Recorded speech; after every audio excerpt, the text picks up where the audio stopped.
when we start a poem, तो poem में सबसे पहले हमारे दिमाग में दो चीजें होनी चाहिए, who is the poet and second is what is the theme of the poem. So अगर आपको ये दोनों चीजें अच्छे से याद रहती है ना, तो आप कोई भी क्वेश्चन होता है उसको आप बनाकर लिख सकते हो कि the poem the rime of ancient mariner written by Samuel Taylor Coleridge is. तो theme is always the first thing that we learn when we are doing any poem in any class, right from 9 to 12th standard. I'm not talking about 9th, 10th, 11th, 12th, anything. ठीक है? So welcome back. We are starting with our poetry unit 10, that is the rhyme of the ancient mariner. Now what do you understand by the word ancient? अब ancient हम लोग कहते हैं when something is very old, right? And here the ancient here is not something very old, it is about an old person जो शायद कभी mariner था, कभी वो he had gone on a voyage। हम लोग जब बस में जाते हैं या ट्रेन में जाते हैं तो हम उसे बोलते हैं जर्नी, बस journey, right. And when we are going by aeroplane हम उसको बोलते हैं flight. And when we are going through any water medium हम उसको बोलते हैं voyage, right. So this is about a mariner who had perhaps gone on a voyage। अब ये जो फर्स्ट थिंग है दैट इज आपका व्हाट इज थीम। तो theme is when you can say guilt, guilt, regret, something which has been done unintentionally। ये तो इसके main themes हैं। एंड सब थीम्स आपके जो है वो है आपके सुपरस्टिशन,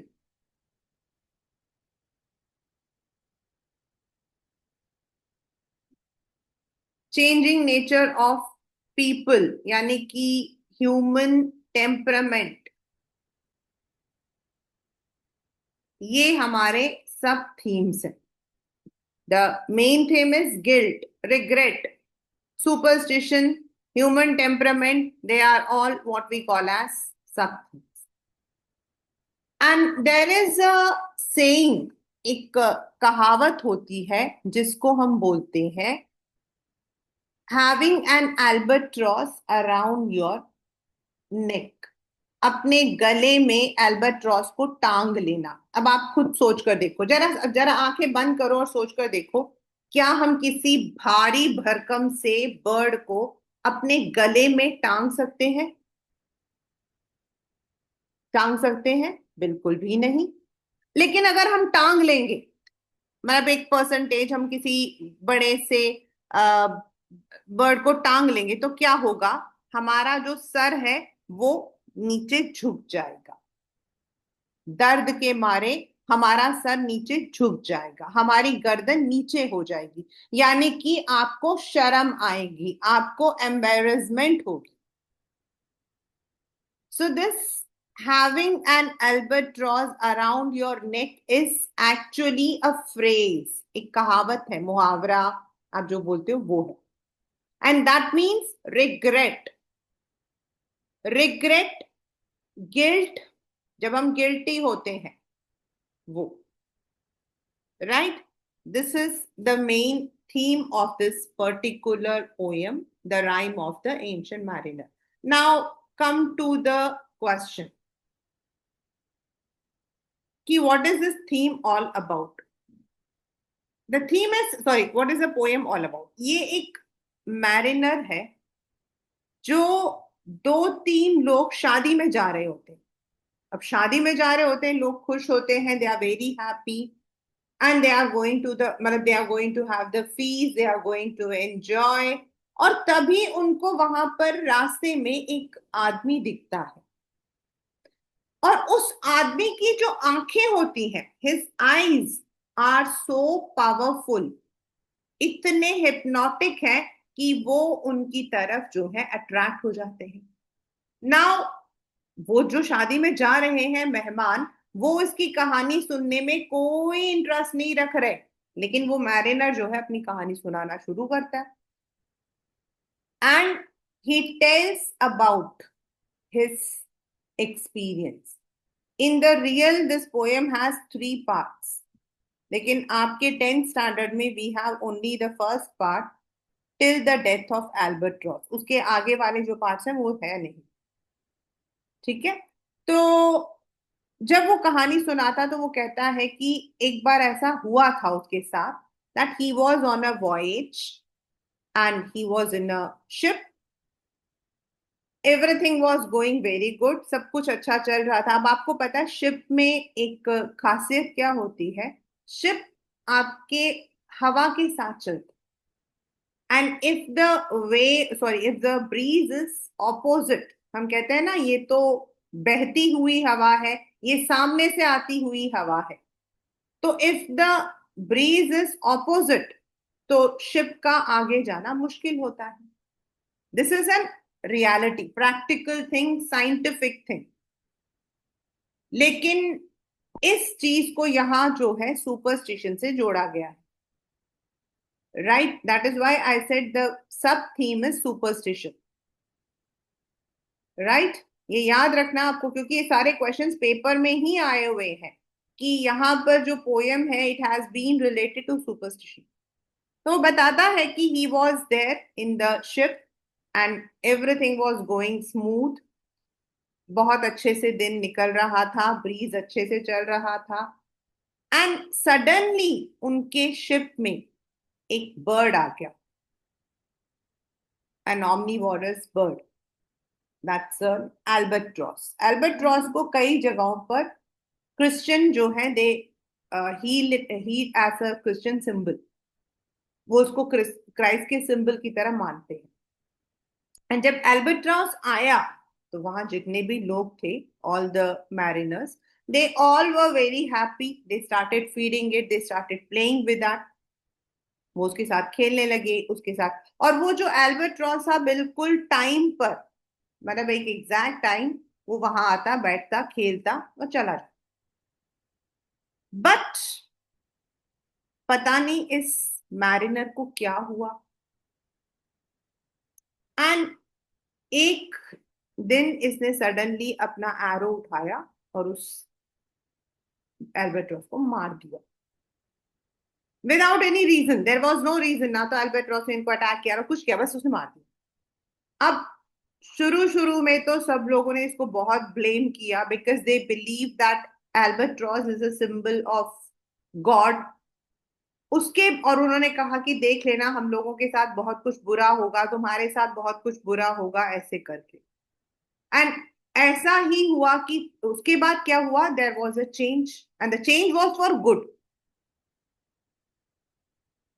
तो सब लोगों ने, मैंने यहां पर एक वर्ड लिखा है, ह्यूमन टेम्परामेंट, और सब लोगों ने इसकी तारीफ करनी शुरू कर दी, ओ तुमने तो बहुत अच्छा किया, एल्बर्ट्रॉस को मार दिया, देखो एल्बर्ट्रॉस के जाते ही मौसम साफ हो गया, हम लोग जो है मतलब कि वी आर नाउ मतलब कि फ्री, ऐसे करके। Then again they all stuck in the mid of the sea, वो लोग सब बीच में फंस गए।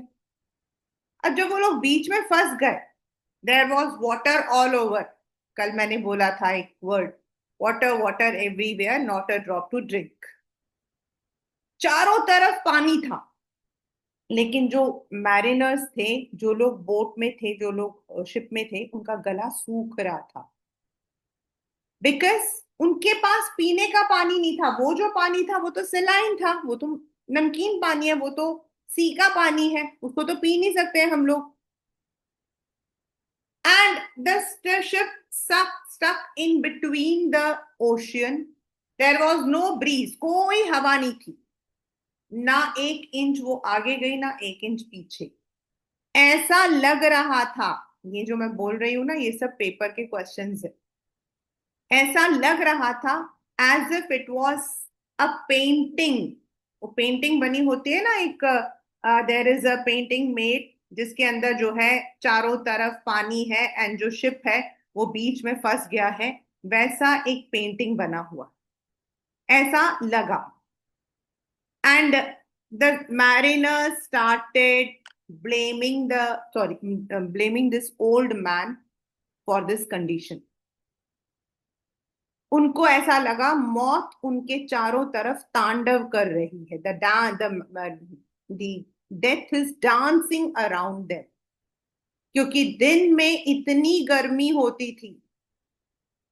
As the ship was stuck there was no breeze. रात को गर्म होने की वजह से एवरीथिंग ऐसा लगता था एज इफ उनके ऊपर गर्म तेल गिर रहा हो. It was a nearly dead experience. और गुस्से में, to punish this old mariner, इस मैरिनर को पनिश करने के लिए उन लोगों ने वो जो डेड एल्बर्ट्रिस था उसकी डेड बॉडी को इसके गले में, नॉर्मली क्रिश्चियंस जो है दे वियर द क्रॉस, उसकी जगह पर, मतलब यहाँ पे लिखा हुआ है उसकी जगह पर नहीं, उनका कहने का मतलब है जैसे हम क्रॉस गले में पहनते हैं वैसे ही उन्होंने उस एल्बर्ट्रॉस को उसके गले में टांग दिया. Means the regret that was there for, जो रिग्रेट इसके पास हमेशा रहे. So that is the summary of the poem, The Rhyme of the Ancient Mariner. Right?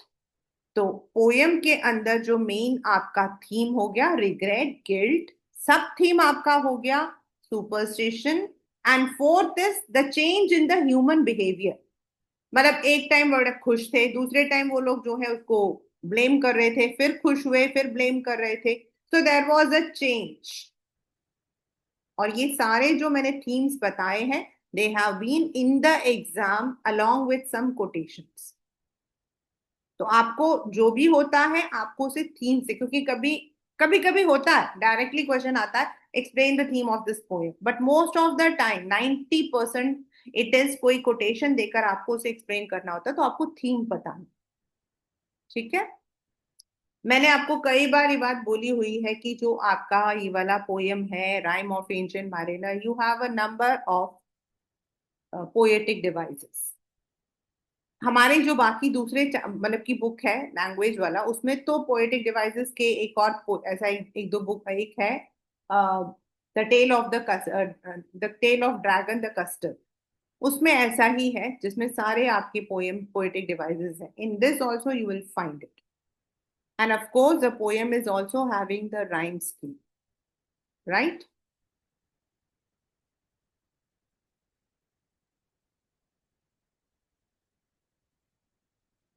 Late us start. It is, and यहाँ पर जो इट है मतलब it is actually, it should be he, लेकिन इसको हम बोलते हैं इम्पर्सोनिफिकेशन, यानी कि उल्टा. पर्सोनिफिकेशन होता है किसी भी नॉन लिविंग इंसान, नॉन लिविंग थिंग्स को या फिर एनिमल्स को ही या शी बोलना. ठीक है. उसको हम क्या बोलते हैं? पर्सोनिफिकेशन. जैसे मैं कहूं माई pencil he is very beautiful, आप मन में गाली दोगे वाह मैडम के लिए पेंसिल जो है वो beautiful, but that's a personification poetic device. Right. And when we are using the opposite, he की जगह it यूज करें तो that becomes impersonification. It is an ancient mariner, मतलब वो एक बूढ़ा, एंशियंट का मतलब तो वैसा होता पुराना, लेकिन यहां हम पुराना नहीं, एल्डरली, ओल्डर पर्सन. ठीक है. मैरिनर. एंड ही स्टॉप, ये जो आपको लिख रहा है कि stop, this is the old English language.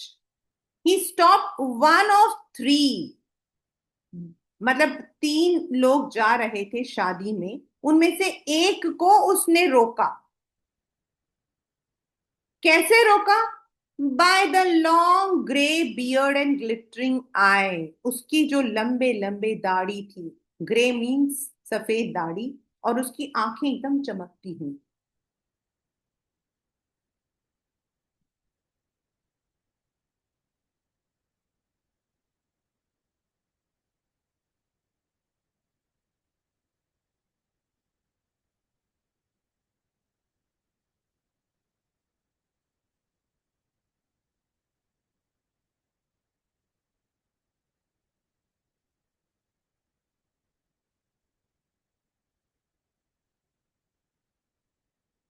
I have written the word hypnotic, ये आपको लर्न रखना है। द और वो जो नाउ, वेयरफॉर स्टॉप दाउ, ये कौन बोल रहा है? Who is speaking? ये गेस्ट बोल रहा है। Why are you stopping me? Where stop thou means why are you stopping me? The bridegroom's doors are open wide and I am next to kin. भाई देखो, शादी का दरवाजा खुल चुका है। The celebrations have started and I am one of the friend. मैं उनकी फैमिली का हिस्सा हूँ। Next of kin means I am known to them. I am relative of them. मुझे क्यों रोक रहे हो शादी में जाने से? The guests are met, the feast is set, may hear the merry din.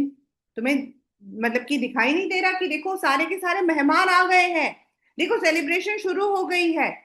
मेरी दिन मीन्स आवाज, सॉन्ग्स। सुनो, आवाज, गाने बजाने की आवाज आ रही है, देखो मुझे क्यों रोक रहे हो?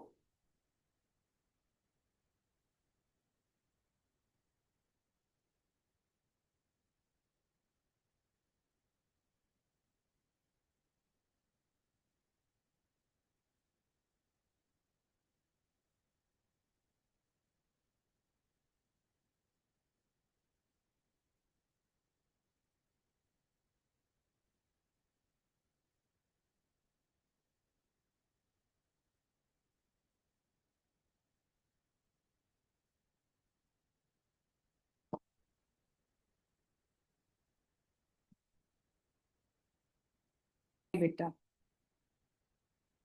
सो द गेस्ट सेड, मुझे क्यों रोक रहे हो आप? The celebrations are there, the music is there, why you are stopping me? He holds them with his skinny hand.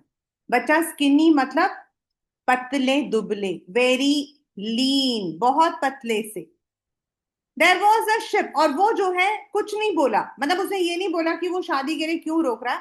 He just started his story, उसने अपनी स्टोरी स्टार्ट कर। There was a ship, कोथ ही, कोथ मतलब coat, said, कोथ मतलब said या coated. Hold off, unhand me, grey-haired loon. If soon his hands dropped he. If soon means immediately. उसने कहा मेरा हाथ छोड़ो, पागल से मेरा हाथ क्यों पकड़ा हुआ है? He just scolded. किसने scold किया? The wedding guest. The wedding guest was annoyed. और उसने कहा मेरा हाथ छोड़ो भाई।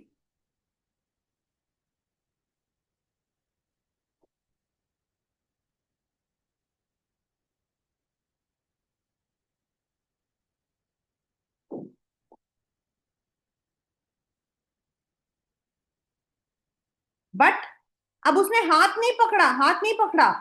ही holds him with his glittering hand. अब उसके, सॉरी, ग्लिटरिंग आई, अब उसने उसके हाथ नहीं पकड़े, अब उसने उसको अपनी आंखों से अपनी तरफ खींचा। मीन्स उसकी आंखें इतनी पावरफुल थी, इतनी मेस्मराइजिंग थी, इतनी हिप्नोटाइजिंग थी कि the wedding guest could do nothing. The wedding guest stood still, उसने कुछ नहीं किया, वो खड़ा हो गया। And lessons like a 3 year old child, और जैसे 3 साल का बच्चा होता है ना, आजकल तो 3 साल के बच्चे नहीं सुनते, पहले तो सुनते थे। आजकल तो 3 साल के बच्चे हमसे 3 बार क्वेश्चन पूछते हैं। The mariner hath his will, hath his will मतलब जो वो चाहता था वो हो गया। What the mariner wanted that was, और मैरिनर क्या चाहता था? He wanted the wedding guest to tell his story. अब आप पूछोगे कि मैम किसी को हम जबरदस्ती स्टोरी क्यों सुना? Why are we reciting up? कहते हैं ना कि कभी कभी अपने पाप को अगर हम कन्फेस कर दें, वी कन्फेस आर सिंस, तो हम, हमारा जो हार्ट होता है वो हल्का हो जाता है। So he wanted somebody to hear his problems, his emotions. The wedding guest sat on a stone, वो एक पत्थर पे वहीं बैठ गया। He cannot choose but hear. Now यहां पर ये वाला क्वेश्चन आपके पेपर में आया हुआ है कि why he could not choose but hear? Because the mariner had hypnotised him. And thus spake, यहाँ पे again it is written spake, लेकिन स्पेक नहीं है, मतलब spoke. This is an old English. तो जो वर्ड्स हैं वो spake on that ancient man the bright eyed mariner, और वो मैरिनर जो है अपनी कहानी सुनाने लगा।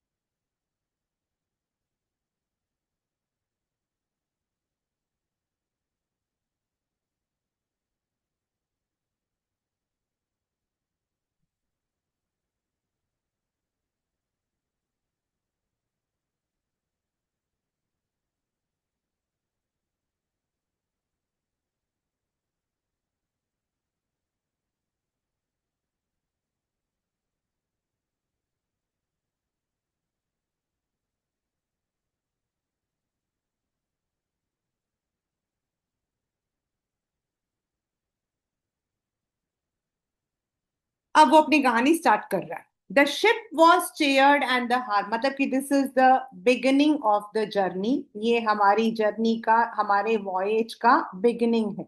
यहां से हमारा वॉयज जो है वो शुरू होता है। The ship was cheered, the harbour cleared, मतलब हार्बर से शिप बड़ी खुशी खुशी द शिप वॉज चीयर्ड, मतलब शिप को चीयर नहीं किया गया था। उनका कहने का मतलब है कि सब लोग हाय हाय बाय बाय फिर मिलेंगे, means everybody was bidding the goodbye. Merrily did we drop below the curve, below the hill, below the lighthouse top. और उसके बाद धीरे धीरे शिप जो है वो पहले चर्च, मतलब जैसे जैसे जैसे वो पानी की तरफ अंदर की तरफ जा रही थी, पहले दूर से आपने देखा होगा, सबसे पहले क्या होता है, जो चीज सबसे लंबी, सबसे मतलब कि धीरे धीरे जो लंबी चीजें होती है वो दिखाई देती है और छोटी चीजें कम हो जाती है।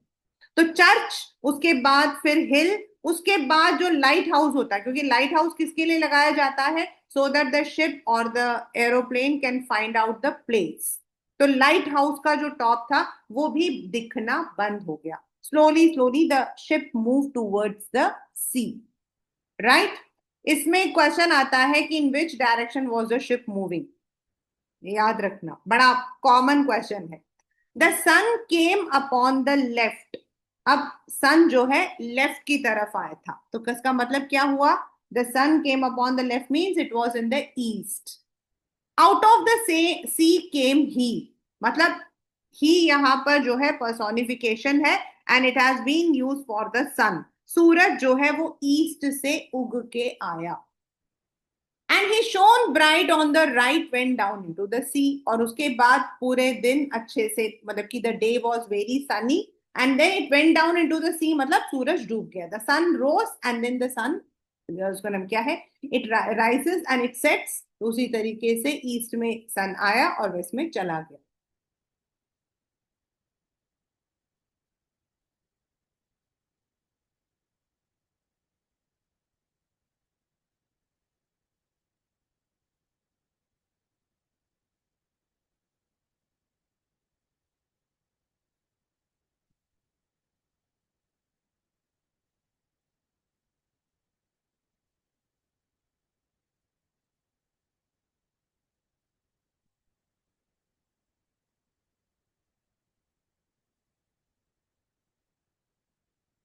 Higher and higher every day till over must at noon, मतलब जब धूप होती थी तो सूरज एकदम उनके जो शिप का जो मेन बीच का जो हिस्सा होता उसके एकदम ऊपर होता था।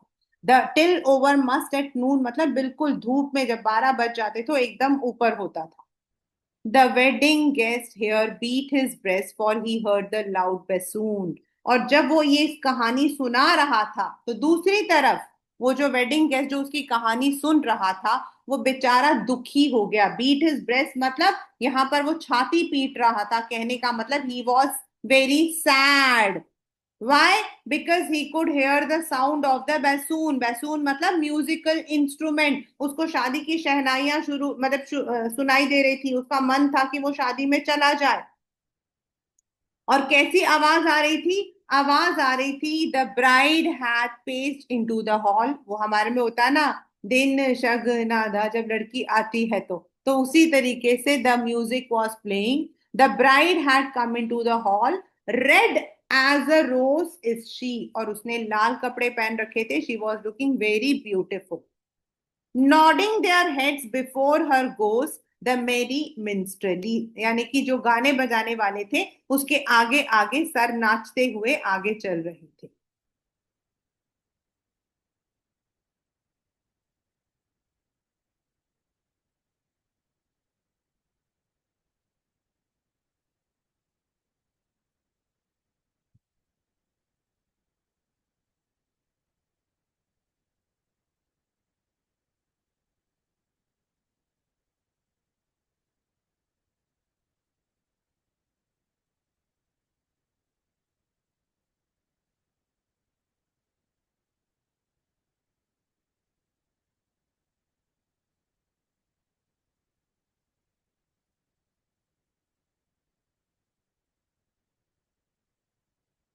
The wedding guest beat his breast, yet he cannot choose but here.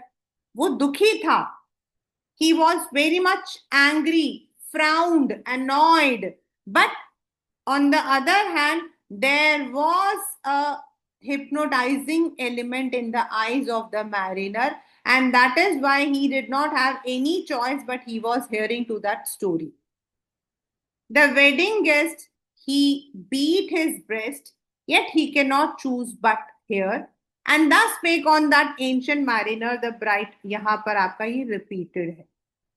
And now, अब वो आगे बता रहा है कि पहले तो शुरू के कुछ दिन तो बिल्कुल अच्छे थे, normally sunrise in the east, sun sets in the west, the days were very bright, एकदम धूप उनके सर के ऊपर होती थी, लेकिन अचानक से there was a change in the weather.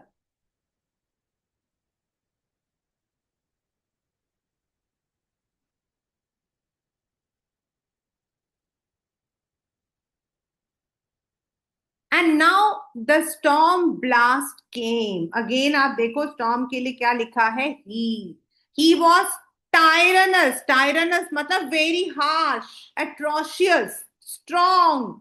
He struck with his overtaking wings and chased us south along. अब आप सोचो कि अगर कोई शिप, ये नॉर्थ है, ये ईस्ट है, सॉरी ये वेस्ट है, ये ईस्ट है और ये साउथ है, ठीक है, और शिप ऐसे जा रही है, तो कौन से डायरेक्शन में जा रही थी, it was going in the south. ये पेपर में कई बार आता है कि कौन सा डायरेक्शन वो बता रहे.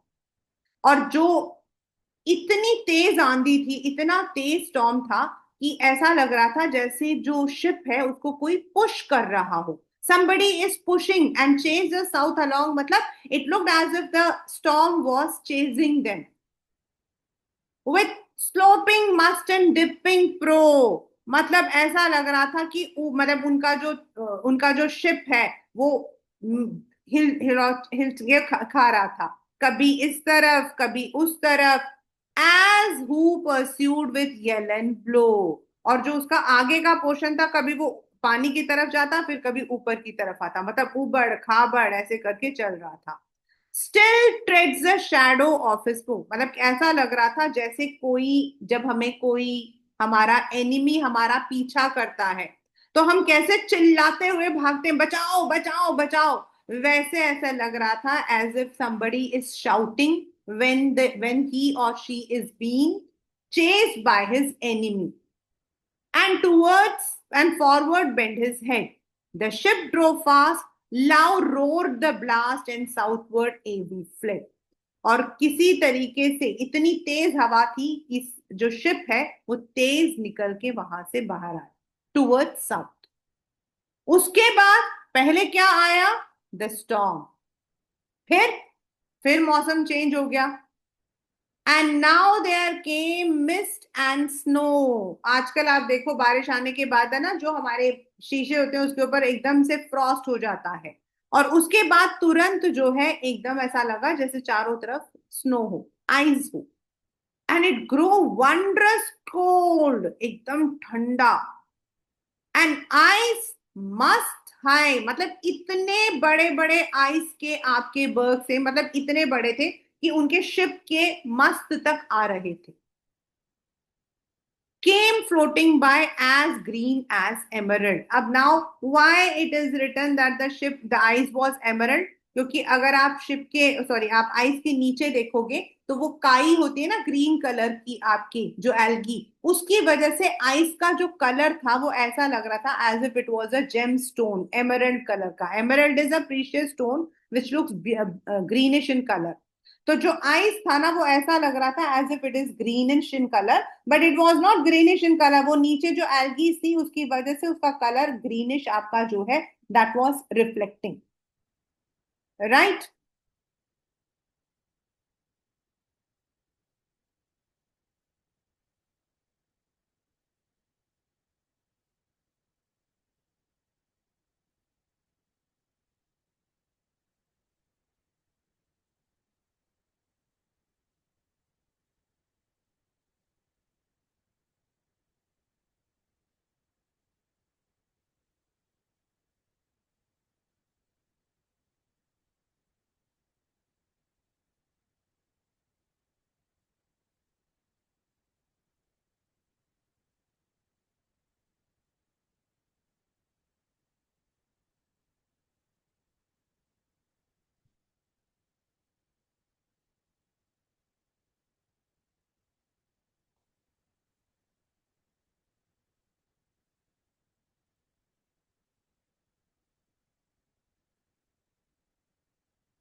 जो आइसबर्ग थे वो इतने बड़े थे कि ऐसा लग रहा था वो उनकी शिप को टच कर रहा है। And through the drift the snowy Clift, और इस उतार चढ़ाव में डिड सेंड अ डिस्मल शीन, मतलब ऐसा लगा जैसे कोई एक हल्की सी उम्मीद आई हो।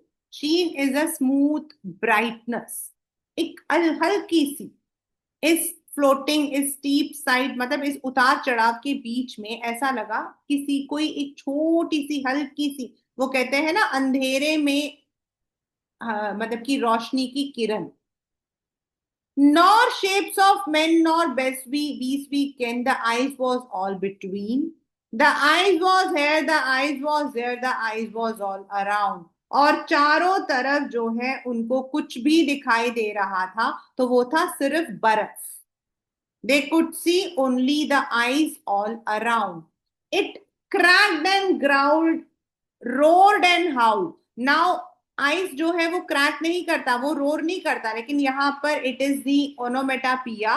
It means it made the noise, जैसे जैसे शिप उसके ऊपर से चलती ऐसा लगता जैसे कोई दहाड़ रहा हो। लाइक नाउ नॉइजेस इन अ स्वाउंड, एकदम शांत, जहां पे साइलेंस होता है वहां जब आवाज आती है तो कैसे गूंजता है। The noise was echoing as the ship was passing through the ice. At length did cross an albatross through the frogate came. As it had been a Christian soul, we hailed it in God's name. और तभी उस मतलब कि आइसी weather में कहीं से एक albatross आ गया, और वो एल्बर्ट्रॉस फॉगी था, वेदर फॉगी था, लेकिन उसके अंदर से वो उड़ता हुआ आया। As I said the Christians take it as a God's messenger, तो उन्होंने उसको जो है they all welcome, we held it, मतलब उन्होंने उसको वेलकम किया।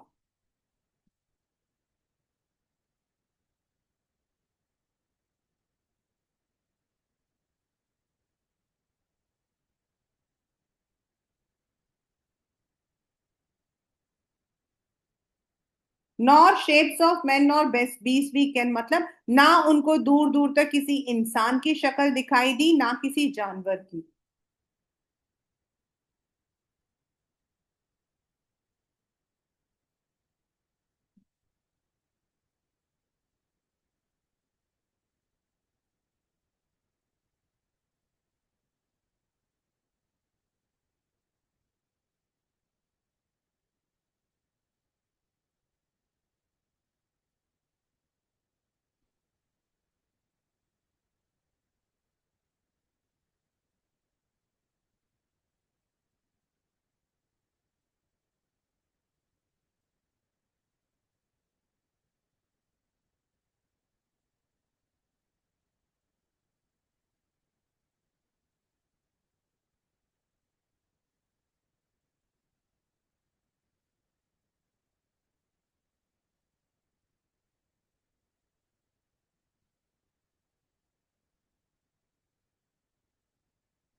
It ate the food it never had eat and round it flew. मतलब कि नॉर्मली जो एल्बाट्रॉस होता है दैट्स एन omnivorous, मतलब वो, लेकिन वो हर मतलब कि फूड को खाता था जो ये लोग खिलाते थे। और चारों तरफ इनके शिप के जो चारों तरफ जो है वो घूमता रहता था। और जब वो आया, the albatross came, the ice did split with the thunder fit the helmsman steered us through. और ऐसा लगा as if God has sent the messenger. अचानक से the weather changed and the ship could move between the ice and it could come out. एकदम से वो लोग बाहर आ गए पानी में।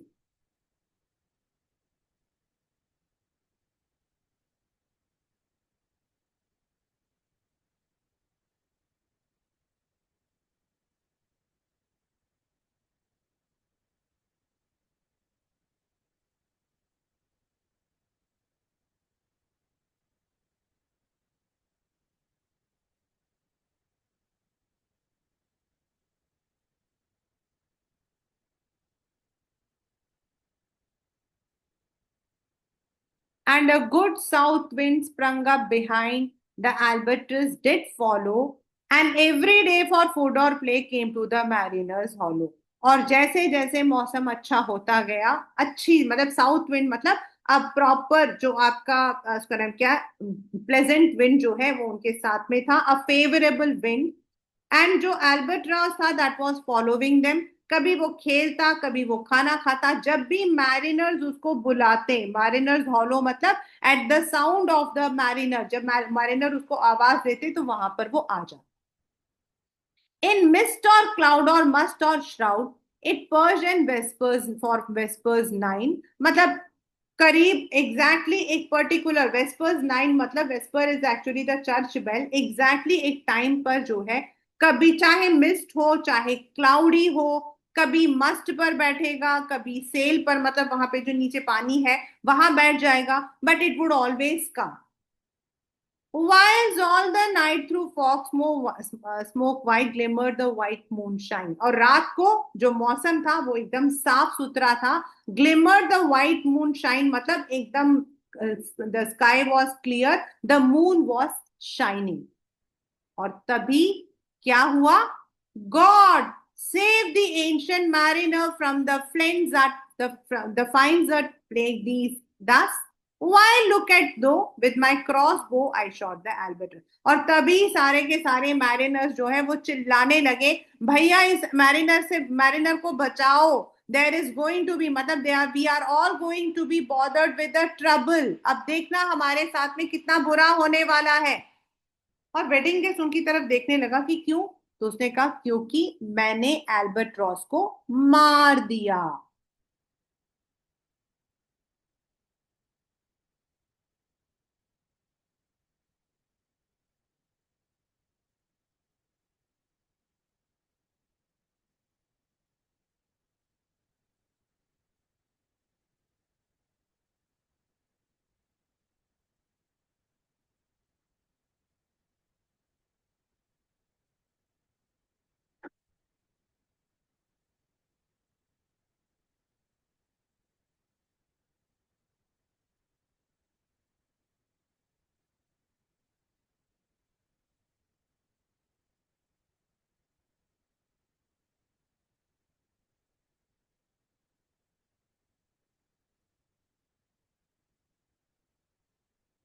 अब ये हमारा पार्ट वन, जहां तक उसने जो है उसने उसको मार दिया, राइट। उसके बाद क्या हुआ? What happened after that? The sun now rose upon the right. अब आप सोचो कि जब हम, हमारे इधर ईस्ट है, अपने अपने अपनी तरफ देखना, हमारे इधर ईस्ट है और इधर वेस्ट है, तो मैं किस डायरेक्शन में जा रही हूँ? अब उल्टा था, पहले वो साउथ की तरफ जा रहे थे, अब वो नॉर्थ की तरफ जा रहे हैं। ये पेपर में आता है तो याद रखना। The sun now rose upon the right, मतलब अब उनका डायरेक्शन चेंज हो गया था, they were now heading towards the north. Out of the sea came he, मतलब here the he is use for the sun only, sun के लिए ही यूज हुआ है। Still hid in the mist and on the left went down into the sea. बिल्कुल वैसे ही, मतलब पानी में डूबा हुआ, और जब शाम हो जाती तो it will went down into the sea, मतलब it will set. And the good south wind still blew behind. अभी भी मौसम बिल्कुल साफ सुथरा था, लेकिन अब कोई बर्ड उनका पीछा नहीं कर रहा था। Nor any day for food or play came to the mariners hollo. अब मैरिनर बुलाते थे तो वहां कोई एल्बेट्रॉस था ही नहीं। क्यों? क्योंकि the mariner, old mariner had killed that bird and I had done a hellish thing and I would work M वो। अब वो लोग सब इसको ब्लेम कर रहे थे। दे ऑल वर ब्लेमिंग। वो क्या कर रहे थे? दे वर ब्लेमिंग कि उनके उनके लिए जो है, he was bringing the trouble. They all were blaming that the killing of albatross will bring them trouble.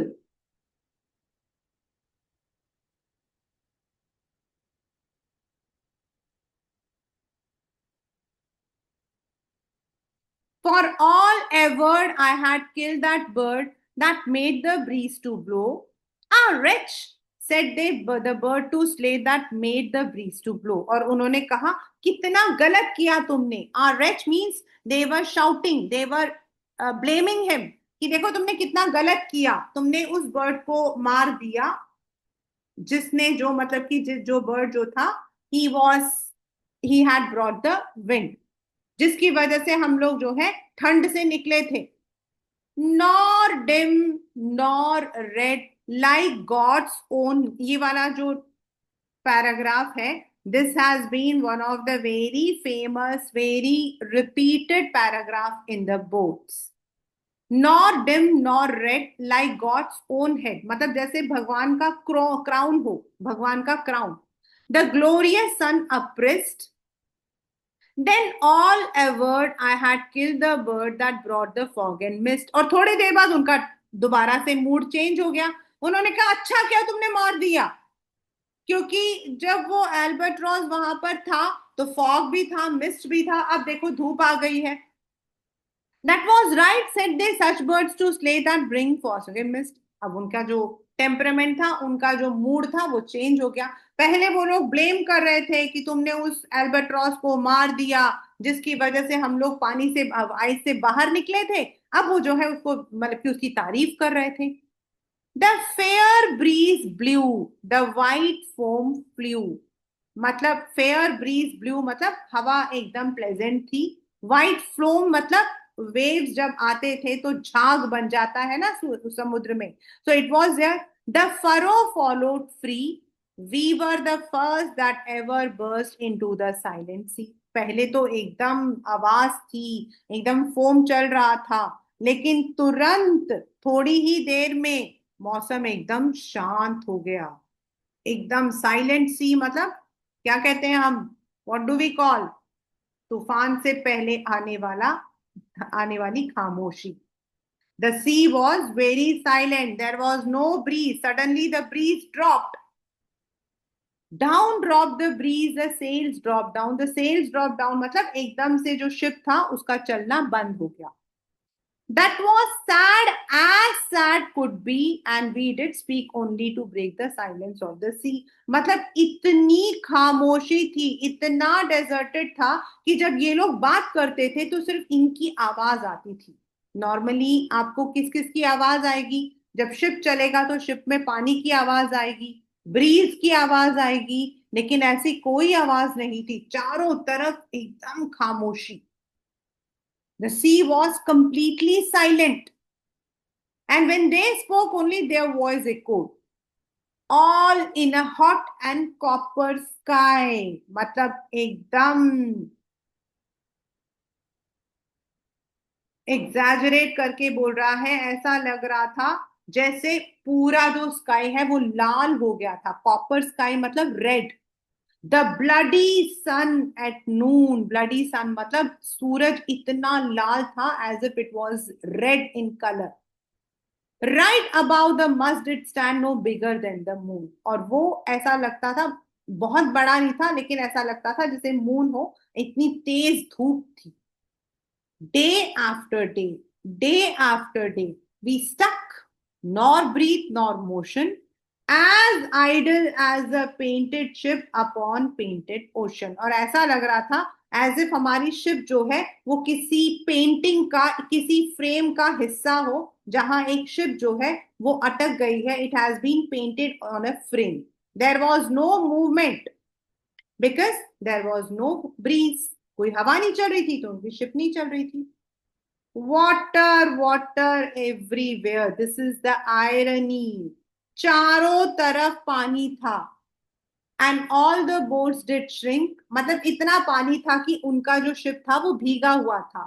Water water everywhere, not any drop to drink, लेकिन पीने का पानी नहीं था। Why? Because the water was saline. वो लोग सी के पानी को थोड़ी पी सकते हैं।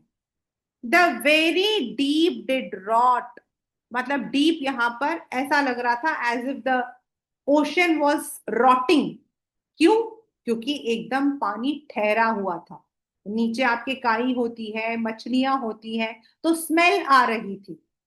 that ever this should be.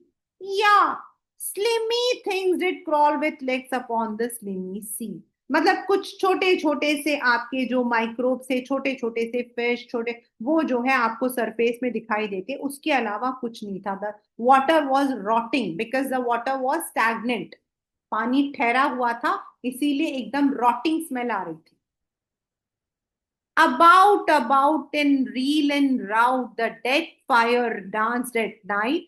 The water like a witch oil burnt green and blue and white।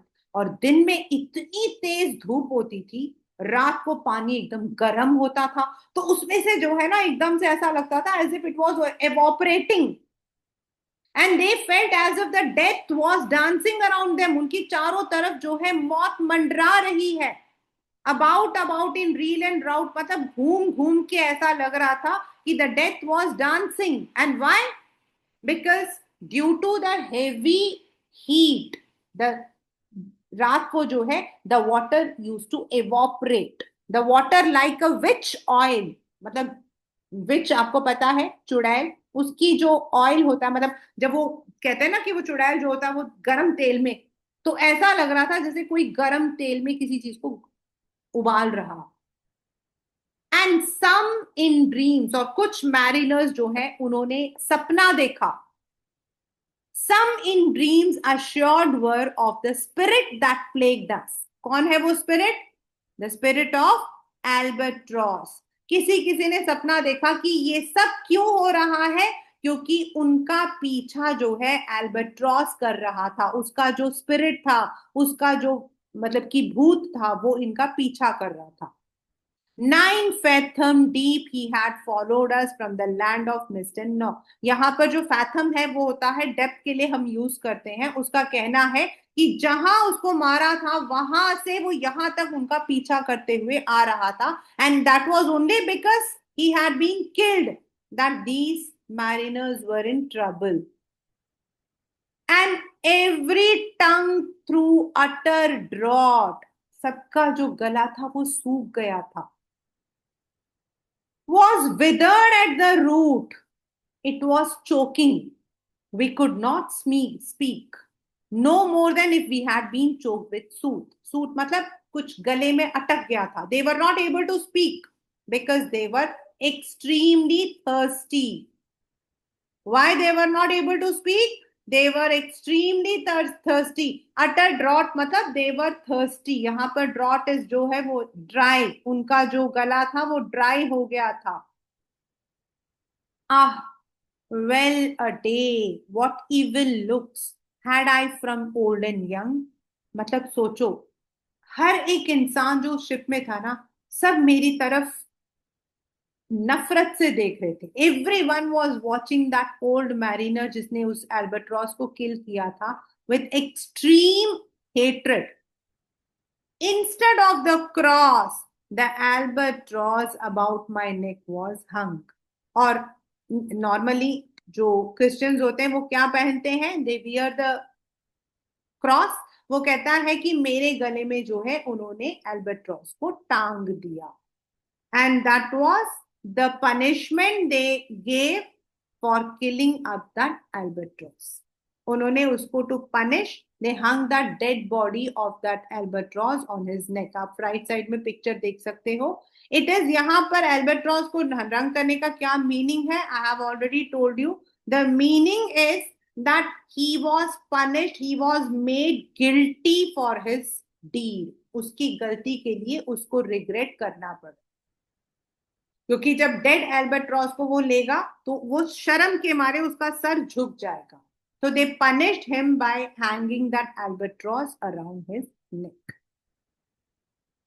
So that's the simple story, but written in a very poetic way. The rhyme of the ancient mariner. As I said, हमारे यहाँ पर हम लोगों ने 2 part किए, but इसके और parts हैं। The first and second part में हम लोगों को यही पता लगता है कि there were 3 wedding guest going on. Out of them 1 wedding guest was stop. एक वेडिंग गेस्ट को उसने स्टॉप किया। किसने स्टॉप किया? The old man. और उसने बोला कि मेरी कहानी सुनो। Now the wedding guest was not at all interested.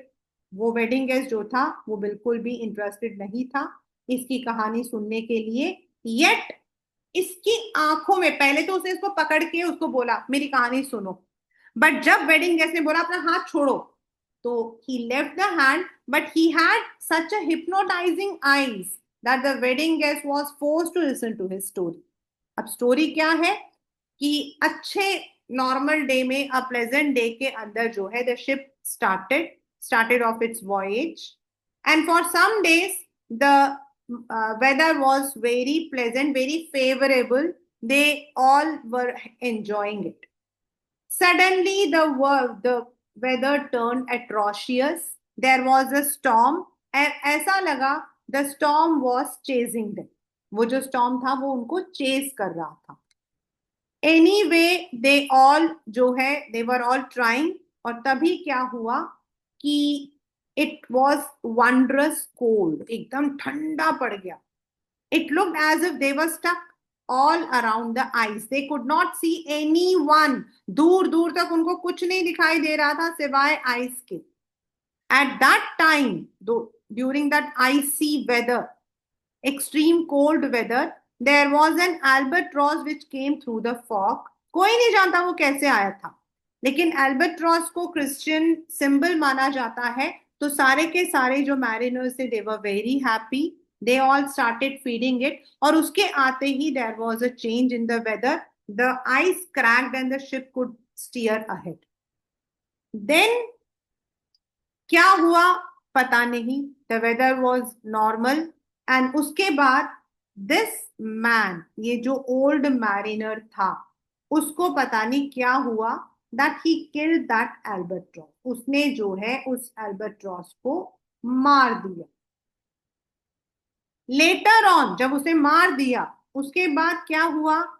There was again a change. थोड़े दिन के लिए तो there was pleasant, but again there was a change in the weather, and they all were stuck in the sunny weather, extreme heat. अगर हम इसको scientifically लेंगे ना बच्चा, अगर हम साइंटिफिकली लेंगे तो they're actually crossing through different seas. वो अलग अलग सी जोन से जा रहे थे, तो जिस जिस सी जोन में जाते थे वहां पर जैसा मौसम होता था, लेकिन उन्होंने उसको सुपरस्टिशन से जो है जोड़ा है। They have related it to the superstition. मतलब अगर हम इंडियन ओशन की बात करते हैं ना, तो Indian ocean is having the roughest weather. वहां पर बहुत ज्यादा जो है तेज हवा होती है। लेकिन अगर आप थोड़ा और पीछे की तरफ जाते हो ना, वहां एकदम आर्कटिक की तरफ जाओगे ना, अंटार्कटिक की तरफ, वहां एकदम ठंडा होता है। देन अगेन आप पैसिफिक की तरफ जाओगे तो वहां एकदम से आपके जो है you will be finding again atrocious weather. आप इस तरफ जाओगे टूवर्ड्स द वेस्ट, वहां पर आपको गर्मी लगेगी। लेकिन उन्होंने उसे डायरेक्शन के साथ नहीं, ज्योग्राफी के साथ नहीं, उन्होंने उसे सुपरस्टिशन के साथ जो किया है कि एल्बर्ट्रॉस के जाते ही वंस अगेन द वेदर जो है वो चेंज हो गया। Actually the weather change because of the zone through which the ship was moving. लेकिन उन्होंने कहा कि it was all because the albatross had been killed, that they were all stuck in that silent sea. They had water all around. They were thirsty. They wanted to drink water, but they could not because the sea water is salty. Or because the heat was so extreme कि रात को जो पानी है that used to evaporate, and उनको ऐसा लगता था the death is dancing. And to punish the old mariner for his deed, they hung that dead albatross around his neck. So that's the summary of the poem and the explanation of the poem, the rhyme of the ancient mariner. In the next class, we are going to thoroughly do all the poetic devices of this poem, because from this poem, many a times, or I can say 100%, this question based on the poetic device does come, and we need to understand all the poetic devices that are mentioned in this poem. Right?